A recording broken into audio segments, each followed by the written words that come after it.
Hello everyone, good morning. কেমন আছো তোমরা সবাই? আশা করি ভালো আছো, আর আমিও ভালো আছি। আজ হলো শনিবার, আর এখন ঘড়িতে ওই 9:10 মতো বাজে। এখন রেডি হয়ে নিয়েছি, যাব বাজারে। একটু টুকিটাকি কেনাকাটার আছে, একটু পনির কিনবো, তো তার জন্যই যাচ্ছি। আরও কিছু কেনার আছে। এই জাস্ট চাটা খাওয়া হলো, বিছনা তো তোলা হয়ে গেছে, শুধু ঘরটা এসে ঝাড় দেবো। পুরো বিস্কুটের গুঁড়ো ছড়িয়ে ভর্তি করে দিয়েছি সোহাগ একদম। তো এখন যাব বাজারে। আর পনির পাওয়া যায় পাশের দোকানে, আমুলের পনির পাওয়া যায়, কিন্তু মিষ্টির দোকানে যে পনিরটা পাওয়া যায় না, সেটা বেশি ভালো খেতে লাগে। তো সেটাই আনতে যাব। তো চলো, এখন আর বেশি বকবক করবো না, দেখা হচ্ছে বাড়ি এসে বাজার থেকে। আর সারাদিন তো কী করছি না করছি সবটাই তোমাদের সাথে শেয়ার করব। প্লিজ ভিডিওটা স্কিপ না করে দেখো। তো এই যে আমি উঠে পড়েছি রিক্সাতে, আর এখন যাচ্ছি বাজারে।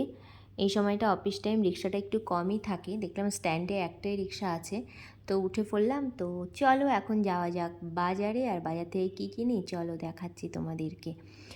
তো এই দেখো আমি চলে এসেছি মিষ্টির দোকানে। মিষ্টির দোকান থেকে একটু পনির নেব, তোমাদেরকে তো বললামই। আর কত ধরনের মিষ্টি আছে দেখো, অনেক ধরনের মিষ্টি আছে। যারা মিষ্টি খেতে ভালোবাসো তাদের কিন্তু একটু হলেও লো হচ্ছে। আমার তো ভীষণই লো হচ্ছে, কারণ আমি মিষ্টি খেতে খুব ভালোবাসি। পনিরটা রান্না করব বলে দেখো এখানে আলু আর পনিরটা একদম কেটে নিয়েছি টুকরো টুকরো করে। তো এবার রান্নাটা আমি বসাবো। আর মা তো সকালবেলা সমস্ত রান্নাই করে রেখেছে, শুধু একটু আলুটা ভাজতে হবে ডালের জন্য, মানে ডালের সাথে খাওয়ার জন্য। তো আলুটা পরে ভেজে নেব। আর এদিকে ফোনে কথা বলতে বলতে মানে জিরেটা অনেকটা ফোড়নে দিয়ে দিয়েছি, সেটা আবার তুলে রেখেছি। যখন আলুটা ভাজবো ডালের জন্য তখন আবার দিয়ে দেবো ওর মধ্যে। আর যাই হোক, আমি আজকে পনিরটা আলু দিয়েই রান্না করছি। যখন ফ্রায়েড রাইস বা পোলাও এই ধরনের রান্নাগুলো করি, তখন একটু মাখা মাখা করে করি। আর নর্মাল যখন পনির খাই সাদা ভাতের সাথে, তখন আলু বা পটল বা ফুলকপি এইগুলো দিয়ে রান্না করি। আজকে প্লেন আলু দিয়েই করছি। আর ওদিকে আমি জিরে আদা বেটে রেখেছিলাম, সাথে একটু নুন আর হলুদ মিশিয়ে দিয়ে দিলাম। মশলাটা দিয়ে কষিয়ে জল ঢেলে পনিরগুলো দিয়ে দেবো। বাস এই সিম্পলভাবেই আর কি রান্না করি। নামানোর আগে একটু গরম মশলা আর ঘি দিয়ে দিই। এখন বাজে ঘড়িতে ঠিক 11:30, আর এখন আমি ব্রেকফাস্ট করছি। এই হলো আমার সময়। এই যে তোমরা দেখলেই তরকারি বসাচ্ছিলাম, দেরি হয়ে গেল এটা সেটা করতে, কাটাকুটি করতে, বসাতে দেরি হয়ে গেল। এখন প্রচণ্ড পেয়ে গেছে খিদে। তো এখন করব ব্রেকফাস্ট। তো আজকে ভেবেছিলাম কলা আছে ঘরে, আমি তো বাজারে গেছিলাম, তারপরে এসে শুনি কলা নেই। তো ঠিক আছে, চিনি দিয়ে খেয়ে নিই, একটু বাটার দিয়ে ছেঁকে নিয়ে এসেছি, চিনি দিয়ে খেয়ে নিই। তো চলো, তরকারিতে বসিয়ে দিয়েছি, দিয়ে এখনও ভাবলাম হয়ে যাবে বোধহয়, তা মা আবার বলছে আলু ভাজবে। তো আমি আবার আলুটা কেটে দেবো, তারপরে মা ভাজবে, দিয়ে আমি অন্য কাজ করব। তিথাতো, তুমি তিথাতো, ও বাবা এদিকে তাকাও, আমার দিকে তাকাও। ওই মামা তাকাও, কি খাচ্ছ? বলবে না কেন? আমি কি করেছি তুমি বলবে না? হ্যাঁ, পাউরুটি। আমার দিকে তাকাও, আমাকে একটু আদর করো, আমাকে একটু আদর করো। আর এই যে এনার অবস্থা, এই সকাল থেকে পড়তে পড়তে উনি টায়ার্ড। আবার যা গিয়ে পড়। এই সপ্তাহটা হলে বাঁচি, বাপরে আর ভালো লাগছে না, একটা সপ্তাহ গেলে আমি বাঁচি। তো চল এবার খেয়ে নিই। রান্নাবান্না মোটামুটি হয়ে গেছে। তো এখন ভাবলাম একটু রান্নাঘরটা হালকা করে পরিষ্কার করে নিই। মানে ওই যে মশলার স্ট্যান্ডটা দেখছো আর মশলার কৌটোগুলো, ওইখানটা না ভীষণই নোংরা হয়েছে। মানে অনেক দিন ধরেই আর কি হাত দেওয়া হয় না ওই কর্নারটায়। আর মোটামুটি সব জায়গায় রান্নাঘরে পরিষ্কার করি, কিন্তু ওইখানটা আর হাত দেওয়া হয় না। তো ভাবলাম আজকে স্টার্ট করি। তো এই যে রান্নাঘরে দেখছো আমার জামা কাপড় শুকানো ক্লিপও রয়ে গেছে। মানে যখন যেখানে যেটা পাই সোহাগের নিয়ে হাতে করে নিয়ে আসে, কোথায় রাখবো তাড়াহুড়ো করে ওই স্ট্যান্ডের তলায় রেখে দিয়েছি। তো কর্নারটাকে এখন ওই সমস্ত মশলার কৌটোগুলো মানে সরিয়ে, স্ট্যান্ড সরিয়ে এখন একটু সাবান জল দিয়ে পরিষ্কার করে নেব। তার আগে একটু জল ছিটিয়ে নিচ্ছি, কারণ জায়গাটা না ভীষণ শুকনো। দিয়ে এবার একটা স্কচব্রাইট নিয়ে মোটামুটি ভালো করেই আর কি ঘষাঘষি করে জায়গাটা পরিষ্কার করে নেব। আর যেহেতু রান্নাঘর বুঝতেই পারছো, মানে সব সময় তো একটা তেল মশলার একটা পড়েই থাকে। যদিও আমি প্রত্যেক দিনেরটা প্রত্যেক দিন পরিষ্কার করার চেষ্টা করি, কিন্তু ওই যে রোজ মশলার কৌটো সরিয়ে তো ওই কর্নারটা পরিষ্কার করা সম্ভব না, রোজ রোজ সম্ভব না। তো তাই জন্য আর কি কোনো দিন হয়তো বাদ যায়। তবে চেষ্টা করি খুব নোংরা জমার আগেই সমস্তটাই পরিষ্কার করে নেওয়া। আর চিমনি থেকে, গ্যাস থেকে সমস্তটাই মোটামুটি ডিপ ক্লিন না হলেও উপর দিয়ে যেটুকু করার সবটাই করে নিই। তো যাই হোক, এখন ওই কর্নারটা পরিষ্কার করে নেব। আর অনেক দিনই করা হয় না, বললামই, মানে ভালোই নোংরা জমে গেছিলো আর দেখতেও খুব একটা ভালো লাগছিল না। আর আমার যেহেতু রান্নাঘরের টাইলসটা পুরোটাই মানে সাদা, তাই জন্য একটু নোংরা জমলেই না পুরো বোঝা যায় যে নোংরাটা জমেছে। তো দেখো একদম কর্নারটা সুন্দর করে পরিষ্কার করে নিয়েছি, তোমরা দেখলেই বুঝতে পারছো। তো এখন আমি এইগুলো সুন্দর করে গুছিয়ে রাখবো। আর এই স্ট্যান্ডটা জানো তো ঠাকুর ঘরে ছিল, মানে ঠাকুর ঘরের একটা বড় স্ট্যান্ড কিনেছিলাম, তো তার থেকে পার্ট করে খুলে নিয়ে একটা এইখানে লাগিয়েছি। অ্যাকচুয়ালি ওই স্ট্যান্ডটা মানে কাজে লাগছিল না, তো এখন আবার দেখছি কাজে লাগছে। তো তাই জন্য এখানে এখন তো রান্নাঘরে আমি এনে ফেলেছি, ওটা তো আমি আর এখন ঠাকুর ঘরে নিয়ে যেতে পারবো না। তো আমি একটা স্ট্যান্ড কিনবো ভাবছি, এখানে ছোট্ট মতো একটা মশলার কৌটোগুলো রাখার জন্য একটা স্ট্যান্ড কিনবো। আর দেখো এই কৌটোগুলো কিন্তু আমার এক ঘিয়ের শিশি, মানে একদম পুরো কাচের, আর এত সুন্দর না দেখতে, এগুলো আমি মানে ফেলিনি আর কি। আর কাচের শিশিতে মশলা রাখলে কিন্তু মশলাও ভালো থাকে। তো অনেক দিনের কৌটো এগুলো আমার, অনেক দিন, তখন আমি জলপাইগুড়িতে থাকতাম, তো মোটামুটি এখান থেকে 3-4 বছরের তো হবেই।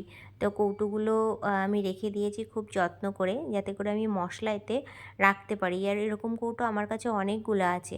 আমি ওই যে স্টিকারটা গা থেকে তুলে দিয়েছি, দেওয়ার পরে কৌটোগুলো এরকম প্লেন হয়ে গেছে, তো মশলা দেখতেও সুবিধা হয়। আর ওই যে দুটো ঘিয়ের শিশি রাখলাম তলায়, ওগুলো অনেক দিনের পুরনো ঘি, একটু জ্বালিয়ে আবার নতুন করে রাখতে হবে। তো দেখো আমার রান্নাঘর ওই কর্নারটা তো দেখলে মোটামুটি পরিষ্কার করে নিয়েছি আমি। আর এখন আমার করার পালা হচ্ছে চিমনি। চিমনিটা প্রচণ্ড নোংরা হয়েছে, মানে কি বলবো। সার্ভিসিং, আমার চিমনির মডেলটা এমন যে সার্ভিসিং করালেও খুব একটা লাভ কিছু হয় না, সেই যেকার সেই হতে থাকে। তো আমি এখন নিজে নিজে একটু পরিষ্কার করে নেব। তার আগে এই যে এইখানটা যে একটু নোংরা হয়ে আছে, এই স্ল্যাবটা আগে পরিষ্কার করব, গ্যাস স্টোভটা, তারপরে আমি করব। মোটামুটি এগুলো সব ক্লিন করে তারপরে চিমনিতে হাত দেব। এখন 2:45 বেজে গেছে দুপুর, এই জাস্ট খাওয়া দাওয়া কমপ্লিট হলো। উফ বাপরে, আজকে চিমনি পরিষ্কার করতে গিয়ে না পুরো পাগল হয়ে গেছে আমি। এত মানে তেল জমেছিল, আর সেই তেল না হচ্ছে গরম জলে পরিষ্কার, আর না হচ্ছে কিছুতে। উফ ভীষণ কষ্ট হয়েছে আজকে চিমনি পরিষ্কার করতে গিয়ে। তো যাই হোক, এখন এই সোহাগ ঘুমালো, এই যে ওরও ঘুমাতে ঘুমাতে আজকে লেট হয়ে গেছে, যেহেতু আমাদের খেতে যেতে লেট হয়ে গেল।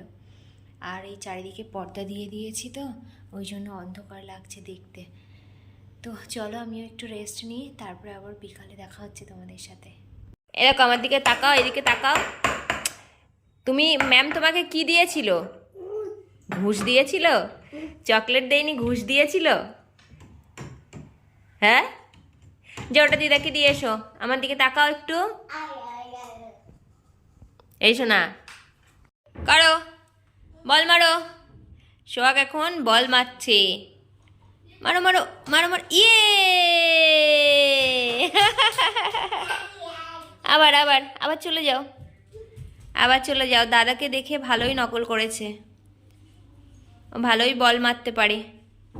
হ্যাঁ করো করো দেখি, করো করো, ওলিপ বাবা ওলিপ বাবা। আবার রেডি, মার, হ্যাঁ মারো মারো মারো, ইয়ে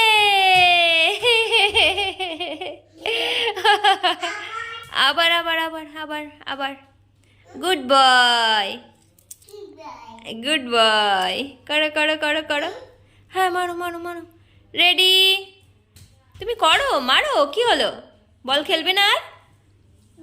হ্যাঁ হ্যাঁ খেলো, যাও যাও যাও যাও যাও যাও যাও, আবার রেডি, মারো মারো মারো মারো মারো, ইয়ে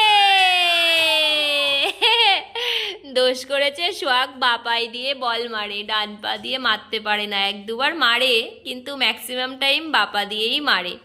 চলো আবার আবার আবার করো, মারবে না আর, খেলবে না তুমি? হ্যাঁ খেলো। ইয়ে, হাততালি হাততালি, একটু হাততালি দাও তো। ওরে বাবা, একটু হাততালি দাও। ওরে বাবা, নাও ঘোড়ায় চড়ো। টকবক টকবক টকবক টকবক ঘোড়া চড়ে ঘোড়া এ লাগছে দাদার, লাগছে দাদার, লাগছে, নেমে যা নেমে যা নেমে যা এ মা, দাদা মরে গেল, দাদা মরে গেছে, দাদা মরে গেছে। এ বাবা কি করলি দাদা, ওই দেখ বেহুশ হয়ে গেছে। হ্যাঁ শিগগিরই ডাক দাদাকে।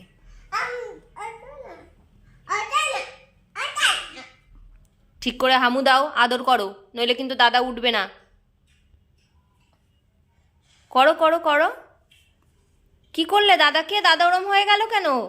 আর ডাক শুনছে না দাদা, কি হবে এবার, কি হবে এবার, আর ডাক শুনছে না। এ মা, তুমি কি করলে দাদাকে, কেন করলে, কি হয়েছে দাদার? ডাকো ডাকো দাদাকে, ডাকো দাদাকে ডাকো। হ্যাঁ বাঁচে না।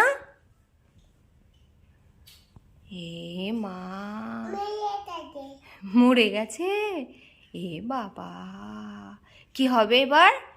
তুমি ডাকো দাদাকে, ডাকো দাদাকে, ডাকো দাদাকে ডাকো। এ মা, দাদা আরো বেশি কান্না করবে।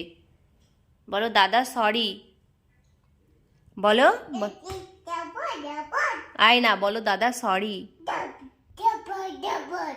তো উম্মা দিয়ে দাও দাদাকে, একটা উম্মা দিয়ে দাও। এদিকে তাকাও শোনা, এদিকে তাকাও, একটা উম্মা দিয়ে দাও, নইলে কিন্তু দাদা উঠবে না।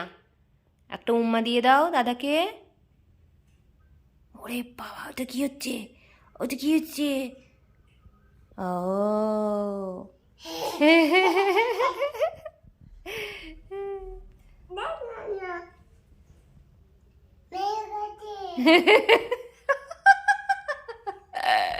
কি হয়েছে দাদার? এখন বাজে রাত 11টা, হ্যাঁ একদম ডট 11টা বাজে, জানি না দেখা যাচ্ছে নাকি, 11টা বাজে। তো খাওয়া দাওয়া তো হয়ে গেছে 10:30টার মধ্যেই, সোয়াগেই জাস্ট ঘুমালো। অনেকক্ষণ ধরে ঘুম পাড়ানোর চেষ্টা করছিলাম, পুরো পা ব্যথা হয়ে গেছে ওকে কোলে দোল দিতে দিতে। যাই হোক, এবার আমিও ঘুমাতে যাব, তবে সোহাগের বাবা আসছে বাড়িতে, রাত 12টা বাজবে আসতে, তো ওয়েট করি, তারপরে তো ঘুমাবো। আর আজকে আসতে অনেকটা লেট হয়ে গেল, 12টা বেজে যাবে। যাই হোক, আজকের ভিডিওটা এই পর্যন্ত রাখছি। যদি ভালো লাগে অবশ্যই লাইক কমেন্ট শেয়ার করো, আর আমার চ্যানেলটাকে প্লিজ সাবস্ক্রাইব করো। জানি না সারাদিনে কতটা কি দেখাতে পেরেছি, তবে যেটুকু পেরেছি আশা করছি তোমাদের ভালো লাগবে। দেখা হচ্ছে নতুন ভিডিওতে। Tata, good night.